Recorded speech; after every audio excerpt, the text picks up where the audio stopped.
आज Doubtnut app download करें। Doubtnut पर अपने सभी गणित, रसायन विज्ञान, भौतिक विज्ञान और जीव विज्ञान के डाउट्स का करो सफाया। बस प्रश्न की फोटो खींचो, एक ही प्रश्न को क्रॉप करो और तुरंत वीडियो सोल्यूशन पाओ। अभी डाउनलोड करें। हेलो दोस्तों, आइए देखते हैं एक प्रश्न।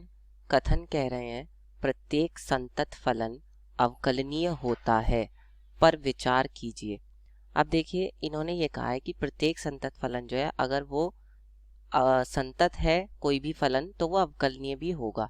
अब हमें इसकी जांच करनी कि क्या ऐसा होता है। तो देखिए, हमने एक फलन ले लिया एफ एक्स बराबर मॉड एक्स, ये हमने फलन ले लिया। तो इस फलन को हम एफ एक्स बराबर 0 पर तोड़ सकते हैं। तो इसको हम इसी फलन को हम कैसे लिख सकते हैं, इसको हम लिख सकते हैं माइनस एक्स। कब? जबकि x जो है 0 से छोटा होगा, और यही एफ एक्स एक्स के बराबर होगा कब? जब x जो है 0 के बराबर या उससे बड़ा होगा। ठीक है, क्योंकि जो मॉड x का ग्राफ होता है वो कुछ इस तरह से होता है कि ये ऐसे होता है, ठीक है, और ये ऐसे होता है। ठीक है, तो इस तरह से होता है मॉड x का ग्राफ। अब इसके बाद ये x है और ये एफ एक्स है बराबर मॉड के अंदर x। ठीक है, तो इसका ग्राफ इस तरह से बनता है। अब यहाँ पर क्या है कि मान लीजिए जब x का मान क्या होता है, 0 से छोटा होता है, तो एफ एक्स का मान क्या होता है, माइनस का x होता है। तो पहले हम इसको सतत देखते हैं कि क्या ये फलन सतत है। तो एल एच एल अगर बराबर होता है आर एच एल के, मतलब अगर इसकी जो दोनों सीमाएं हैं, वाम पक्ष सीमा और दक्षिण पक्ष सीमा, क्या वो f0 के बराबर है जिस बिंदु पर फलन से कहा गया है उस बिंदु पर। ठीक है, तो x बराबर 0 के लिए हम जांच कर रहे हैं। अगर ऐसा है तब जाके हम कहते हैं फलन सतत है। तो हम पहले इसकी LHL निकालते हैं। तो वो कैसे निकलेगी, लिमिट x टेंडिंग टू क्या हो जाएगा, 0, और क्योंकि ये लेफ्ट हैंड लिमिट है इसलिए कुछ घटेगा, एफ एक्स। ठीक है, और इसके बाद ये कितना हो जाएगा, लिमिट h टेंडिंग टू 0। ठीक है, हमने मान लिया कि हम h घटा रहे हैं, h बहुत छोटा है, और ये हो जाएगा आपका 0 माइनस का h। तो 0 माइनस h का मतलब क्या होगा कि 0 से छोटा, यानी फलन की ये वाली परिभाषा लगेगी।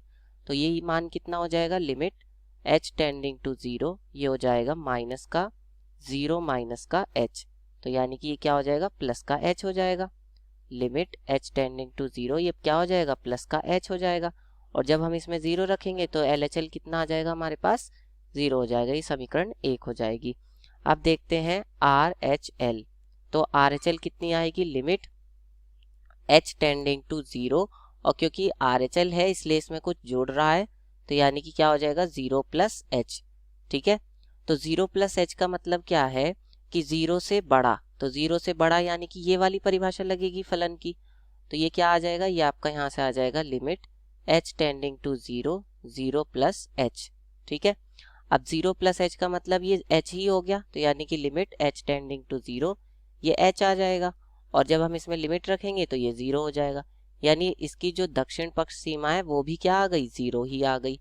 अब हम इसका f0 निकालते हैं, यानी x बराबर 0 पर f0 निकालते हैं। तो वो कितना हो जाएगा, x बराबर 0 पर फलन किसके द्वारा परिभाषित है, जब x बराबर 0 है तो फलन fx के द्वारा परिभाषित है, यानी fx बराबर क्या है, x है, x बराबर 0 पर। तो f0 का मान कितना आ जाएगा, 0 आ जाएगा। ये हो जाएगी समीकरण 3। तो समीकरण 1 2 3 से, समीकरण 1 2 3 से क्या है कि जो फलन की वाम पक्ष सीमा है, यानी कि फलन का जो मान है वो बराबर है LHL के, और ये दोनों बराबर हैं RHL के, इसलिए फलन एफ एक्स क्या है, सतत है। ठीक है, फलन एफ एक्स जो है वो सतत है। तो ये फलन सतत तो है, लेकिन अब इसके बाद हमें क्या ज्ञात करना है। अब देखिए, ये फलन सतत तो आ चुका है, अब हम इसकी अवकलनीयता की जांच करेंगे।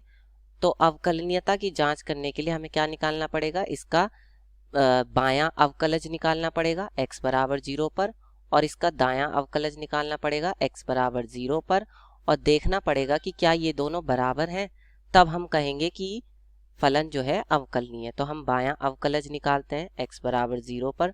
तो उसका क्या सूत्र होता है, लिमिट, ये हो जाएगा x tending to 0 F X minus का क्या हो जाएगा f0 और बटे में x माइनस का 0 जिस बिंदु पर हमसे कहा गया है उस बिंदु पर।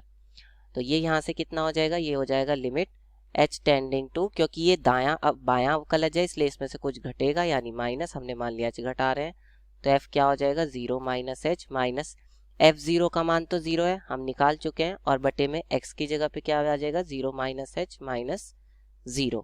तो जब 0 से छोटा है तब 0 माइनस h का मतलब 0 से छोटा, यानी फलन की कौन सी परिभाषा लगेगी, ये वाली माइनस x वाली। तो ये कितना हो जाएगा, ये आपका यहाँ से हो जाएगा limit h tending to 0 0 minus का h, लेकिन ये बाहर माइनस आएगा और माइनस 0 बटे में माइनस का h हो जाएगा।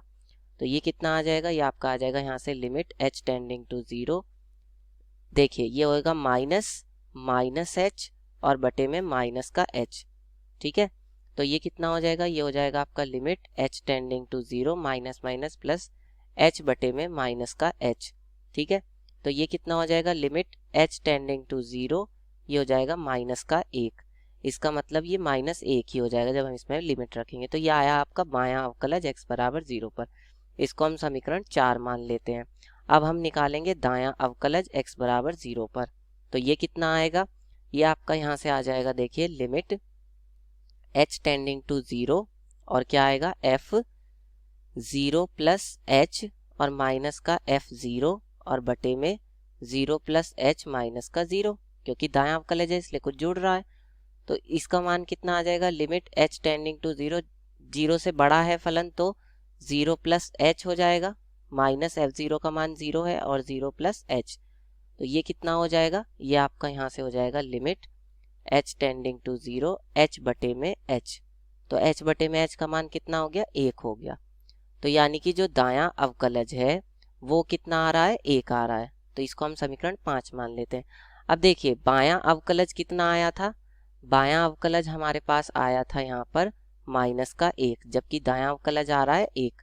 तो ये दोनों बराबर नहीं है, तो चूंकि बायां अवकलज जो है वो बराबर नहीं है दाएं अवकलज के x बराबर 0 पर, इसलिए x बराबर 0 पर fx क्या नहीं है, अवकलनीय नहीं है, अवकलनीय नहीं है। हालांकि ये फलन सतत था, ये फलन सतत था अभी जो हमने ऊपर सिद्ध किया, लेकिन ये फलन अवकलनीय नहीं है। तो हमारा जो ये कथन इन्होंने दिया है यहाँ पर क्या, कि प्रत्येक संतत फलन अवकलनीय होता है, ये कथन क्या हो जाएगा, ये कथन असत्य हो जाएगा, क्योंकि प्रत्येक संतत फलन अवकलनीय नहीं होता। ठीक है, तो इस तरह से हल करके बता देंगे। कक्षा 6 से 12वीं से लेकर नीट, IIT, JEE वो एडवांस के लेवल तक 1 करोड़ से ज्यादा छात्रों का भरोसा। आज ही डाउनलोड करें डाउटनेट ऐप या व्हाट्सएप करें अपने सारे डाउट्स 8400 400 400 पर।